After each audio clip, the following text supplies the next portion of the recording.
Bismillahirrahmanirrahim.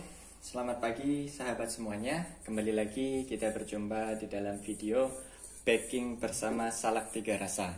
Pada kesempatan kali ini kita akan mencoba membuat bomboloni.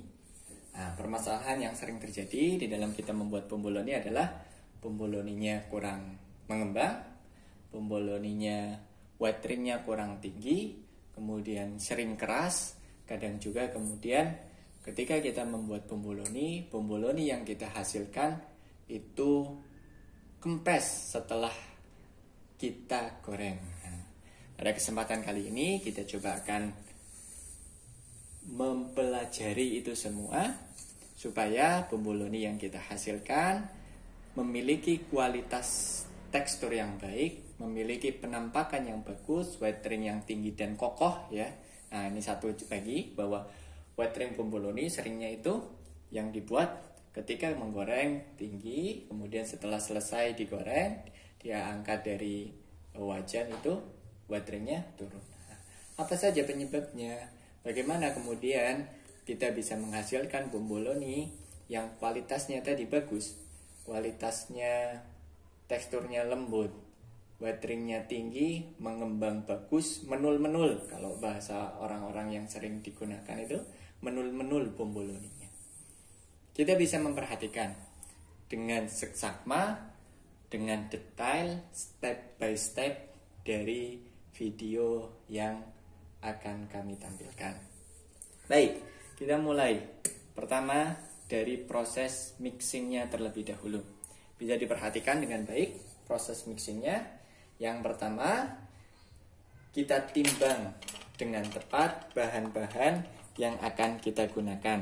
Nah, pada kesempatan kali ini kita akan menggunakan tepung protein tinggi. Nah, kita pakai tepung protein tinggi double zero. Kita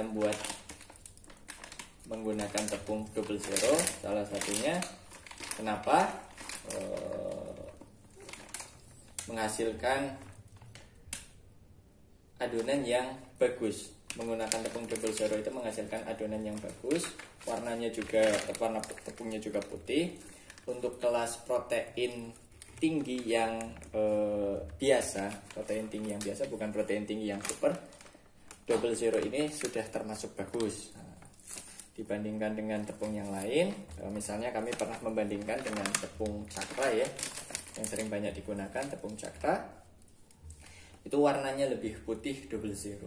Kemudian daya serap airnya juga lebih bagus. Ini tidak sedang mempromosikan ya, hanya kebetulan kami terkadang menggunakan double zero, terkadang juga menggunakan cakra. Tergantung dari kualitas bomboloni yang ingin dihasilkan. Tergantung juga dari harga jual yang akan didapatkan. Kalau biasanya mintanya orang-orang mintanya yang biasa saja, kami gunakan cakra karena harganya jauh lebih murah. Sementara kalau kemudian ingin menghasilkan kualitas yang lebih baik, kami menggunakan double zero. Kalau ingin menghasilkan kualitas yang jauh lebih baik lagi, kita bisa menggunakan merek protein tinggi super. Bisa menggunakan merek cakra kembar emas, baik yang roti ataupun yang oriental. Kemudian bisa menggunakan tepung kabuki gitu.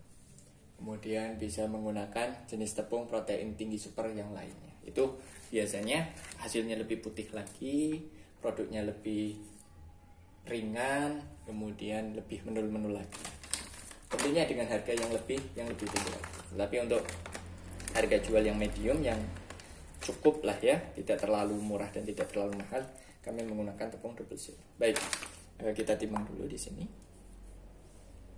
Untuk takaran resep bisa disesuaikan ya, bisa disesuaikan dengan resep yang sudah dimiliki masing-masing. Nah, kalau di sini kami tidak membagikan resep, tapi hanya membagikan tips-tips saja. Resepnya bisa disesuaikan dengan yang biasa dilakukan ataupun bisa dicari banyak di video-video YouTube ataupun di resep-resep di internet. Membuat bomboloni banyak sekali. Jadi bisa gunakan yang mana saja boleh. Baik, sekarang kita timbang terlebih dahulu.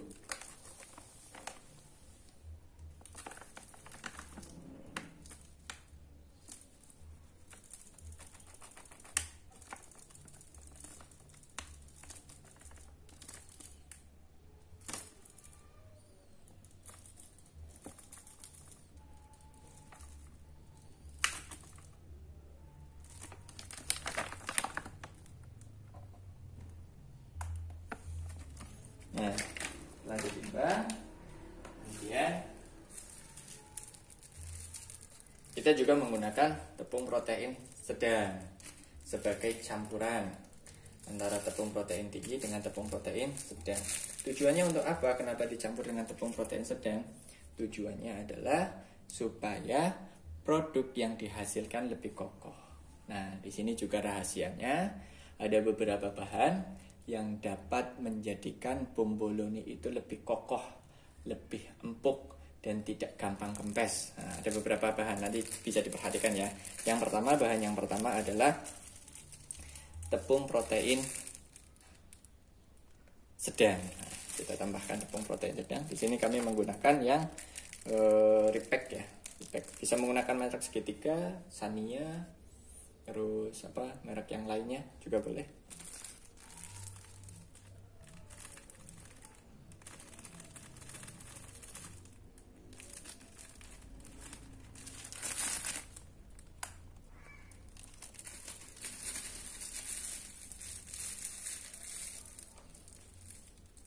Baca.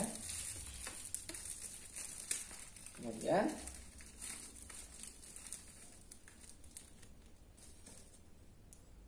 setelah itu kita tambahkan gula.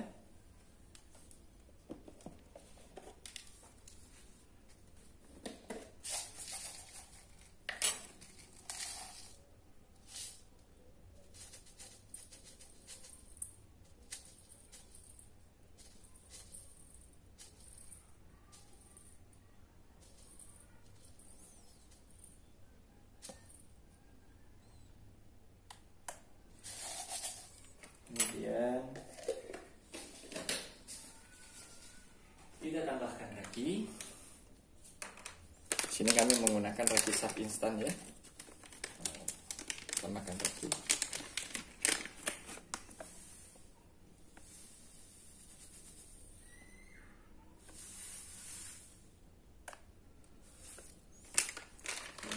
Ragi.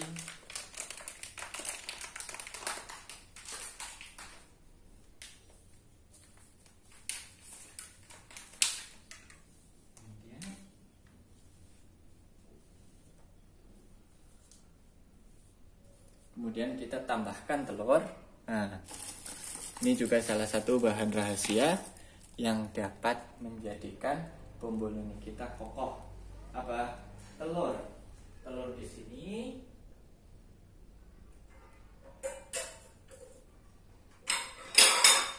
yang digunakan tidak hanya kuning telurnya saja. Nah, ini rahasianya di sini.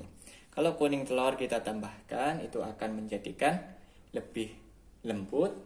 Sementara untuk menjadikan bomboloni lebih kokoh, kita juga tambahkan sedikit putih telur. Jangan terlalu banyak. Kalau terlalu banyak itu akan menjadikan lebih keras teksturnya.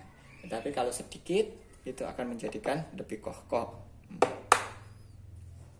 Kita tambahkan sedikit. Jadi kita masukkan saja.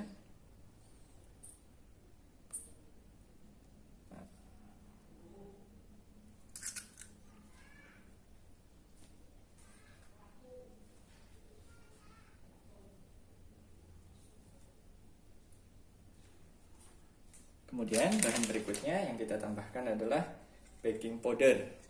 Baking powder double acting. Nah, kita tambahkan baking powder double acting, tidak perlu terlalu banyak, cukup 1 gram saja.